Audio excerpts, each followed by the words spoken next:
back to Good Day. Well, today is Halloween, or All Hallows Eve. The commemoration of those who've gone before is actually a 3-day celebration. One Toledo ethnic group pulls out all the stops to remember their dead. Jessica Vallejo of the Sofia Quintero Center is with us this morning. Good morning. Thank you for being here today. Yeah, nice to see you. So we're talking about Dia de los Muertos, right? Yes. And what exactly is that? Well, Dia de los Muertos is celebrated alongside All Saints Day, alongside a lot of Christian holidays. We see the celebration of life and death as a completion of a cycle. So when we celebrate death, it often looks like something similar to what people celebrate for Halloween. But actually what we're celebrating is something that's rooted much deeper in that historically in indigenous culture, not just in Mexico, but all over Latin America. So you're going to have the celebration here locally coming up later on this week, the 2nd and the 3rd, correct? Yes. So what can we expect with this? So this is an open gallery after hours. We're hosting a dinner. It's an immersive experience where we have the ofrendas. The altars are open. So there are 20 different families or groups. We actually have some schools this year who've also set up ofrendas. We have a public ofrenda to Selena for the first time. Wow. And we've been doing this for almost 20 years. So it's exciting that it grows every year. The gallery's open for these 2 nights. We have entertainment, we have food, and then the community is able to access these altars. We know that a lot of our community members who have passed are present in the ofrendas as a shared community space. So for our family, it's really a reunion. Wow. And I've seen, you know, different pieces of this culture here and there. Disney has a movie, you know, my daughter likes, but it's, you know, so important to actually go and experience this for yourself and to learn about it, immerse yourself in it. So you brought a few pieces with you today. Let's talk a little bit about the historical component here. What are these pieces? So these are some of the examples of the artwork that we have. These are carvings, and they're some deities from Mexico, but we have lots of examples. There are some paintings, we have carvings, we have wooden carvings. Jose Trevino is actually, a lot of his art is represented in our gallery. So we have some homegrown artists as well represented, and then some things that are ancient. So are these on the older end? These are very old, as well as this basket that I'm holding. It's 100 years old. This is a Navajo traditional woven basket. It's our family basket, actually. Yeah, so there is quite a bit of a story here. We were just talking about this, a family basket, and how did you come upon it?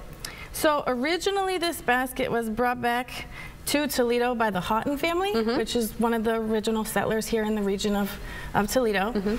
And we know that this family kept this basket and was gifted this basket from someone on the reservation territory 100 years ago.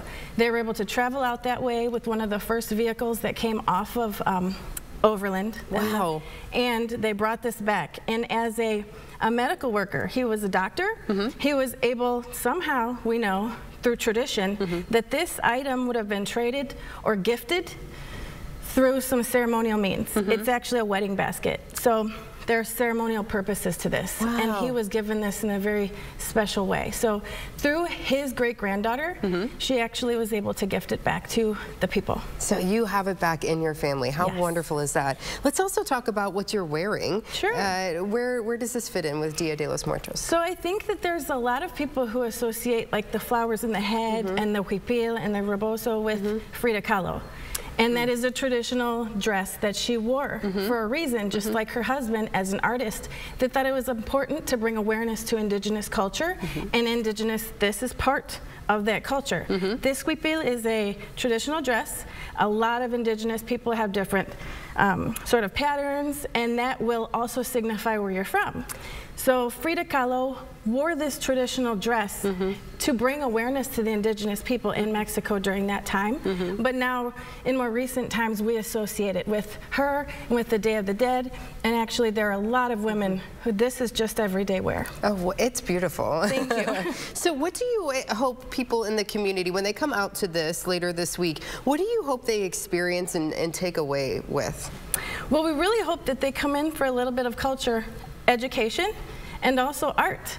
There's this resource, the Sofia Quintero Art Center is an amazing resource that Toledo has as an example of art and fluidity with culture.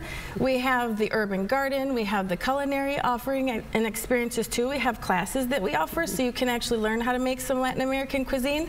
Recently we did my favorite dish, lomo saltado, which is actually not Mexican at all. It's a Peruvian dish. Okay. So we also have things that we can learn about our other cultures inside of the Latino diaspora, which is a real blessing here in Toledo, that it's not just one thing. It represents all of those Latino cultures in one place. So if you haven't been yet, this is a great opportunity to make sure you get out there to the center. And it's on South Broadway, where is it? That's right, it's on South Broadway in the Old South End. The front of the gallery is painted. It's a beautiful mural. And our galleries will be open for public viewing until November 22nd. So make sure you pop in at some point throughout the month, but if you really want to get in on that cultural experience, the 2nd and the 3rd is when you can come out and do that. Thank you so much for coming today. We appreciate it, and learning so much, and so much more yet to learn though. Nice to see you. Thanks for being here.